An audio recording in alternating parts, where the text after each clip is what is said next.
కామారెడ్డి మున్సిపాలిటీలో బిల్లుల చెల్లింపుల వ్యవహారం వివాదాస్పదంగా మారింది. నూతన పాలకవర్గం ఏర్పడిన తర్వాత జరిగిన చెల్లింపులో భారీగా అవకతవకలు జరిగాయని బీజేపీ కౌన్సిలర్లు ఆరోపించారు.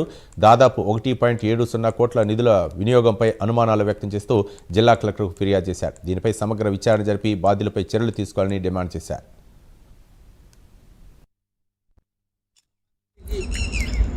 పురపాలక సంఘ కౌన్సిలర్లమైన భారతీయ జనతా పార్టీ కౌన్సిలర్లను మేము ఎప్పుడైతే ఎలక్ట్ అయ్యి ప్రమాణ స్వీకారం చేశామో అప్పటి నుండి ఈరోజు వరకు ఏవైతే మున్సిపల్ సంబంధించిన పేమెంట్స్ అవకతవకల పైన ఈరోజు కలెక్టర్కి కంప్లైంట్ చేయడం జరిగింది.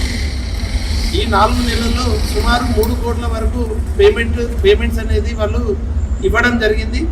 అందులో ముఖ్యంగా ఎస్బీఐకి సంబంధించి 1,13,14,566 రూపాయలు, దానికి సంబంధించి ఎస్డిఆర్ఎఫ్కు సంబంధించి 59,60,00,000 సుమారు 60 లక్షల వరకు పేమెంట్స్. ఈ 2 పేమెంట్స్ పైన కూడా మేము కలెక్టర్ గారికి కంప్లైంట్ చేయడం జరిగింది.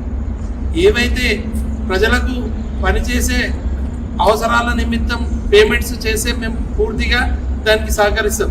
ఇట్లా అవకతవకల పేమెంట్స్ పైన ఏవైనా సస్పెక్టెడ్ ఉన్న పేమెంట్స్ కంపల్సరీ రాబోయే రోజుల్లో కూడా మేము దీన్ని పూర్తిగా వ్యతిరేకిస్తూ కలెక్టర్ గారికి కంప్లైంట్ చేసి త్వరలో ఇంకా కొన్ని రోజుల్లో దీనికి సంబంధించి అవకతవకల పైన విచారణ జరపాల్సిందిగా ఎన్ఫోర్స్మెంట్ డైరెక్టర్ మరియు విజిలెన్స్ గారికి కూడా మేము కంప్లైంట్ ఇస్తామని తెలియజేస్తాం.